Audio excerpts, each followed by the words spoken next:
Саламатсыздар ма, балалар? Бүгін біз қазақ тілінен 119-шы сабақты өтетін боламыз. Балалар, біздің арнамызға міндетті түрде подписаться етуді ұмытпаңдар, себебі біздің арнамызда қазақ тілінен басқа математика сабақтары да шығып отыратын болады. Ендеше балалар, бүгінгі сабағымызды бастайық. Жыл бойы өткенді қайталау, мәтін және сөйлем тақырыбы. Бірінші жаттығу мәтінді түсініп оқы дейді. Біздің бәріміз де мерекені жақсы көреміз. Оған дайындаламыз. Халықтық мерекелер 22 наурыз, 8 наурыз, 16 желтоқсан, тәуелсіздік күні. 1 мамыр, Қазақстан халқының бірлігі күні.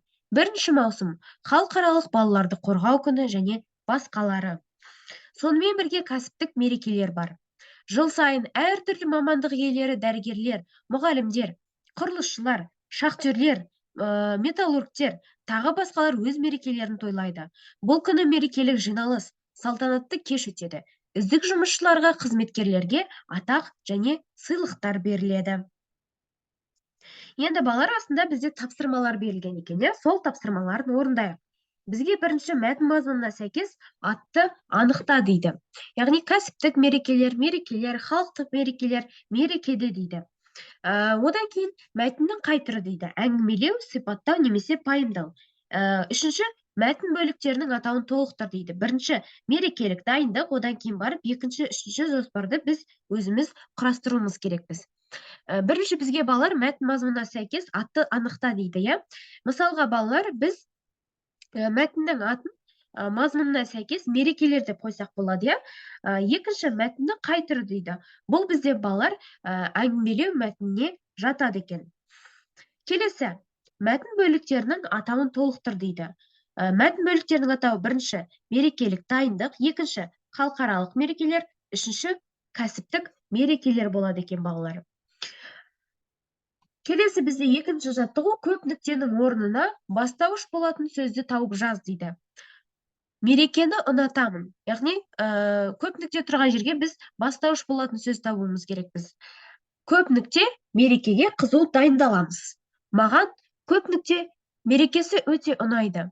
Бұлар жай сөйлемнің қай түрі екенін анықта дейді. Яғни балалар біз былай жасақ болады. Мен мерекені ұнатамын. Біз мерекеге қызу дайындаламыз. Маған наурыз мерекесі өте ұнайды. Яғни балалар, бұлар бізде жай сөйлемнің жайылма түріне жатады екен. Келесі үшінші жаттығу шығармашылық үзіліс. Балалардың қай мерекеге дайындалып жатқанын білу үшін олардың орнын ауыстыра отырып мерекенің атын тап дейді. Яғни мына жерде бізде балалар Б-Л-А-А, Л-А-Р. Екінші сөзінде К-Н-Ү деген әріптер ұстап тұр. Оларды біз орындарын ауыстыру арқылы бір мерекенің аты шығады екен. Сол мерекені табуымыз керекпіз. Одан кейін, бұл мерекені сен қалай қарсы аласың? Әңгімеле дейді. Бұл жерде балалар, бұл мерекенің аты балалар күні екен. Яғни балалар мерекесін біз қалай қарсы аламыз? Бұл мереке кезінде ата-анам бауырларыммен бірге мені саябаққа немесе циркке апарады. Бізге балмұздақ алып береді. Күнімізді өте қызықты өткіземіз балалар деп жазамыз, балалар. Келесі төртінші жаттығу сөздердің ара жігін ажыратып мақалды жаз дейді. Яғни балалар мына жерде бізде сөздер берілген, олардың ара жігін ажырату арқылы біз бір мақалды таба алады екенбіз балалар. Яғни бұл жерде бірлік бар жерде тірлік бар деген мақал жазылған екен. Осыны дәптерімізге жазып аламыз. Осымен балалар, біздің бүгінгі сабағымыз аяқталды. Біздің арнамызға міндетті түрде подписаться етуді ұмытпаңдар.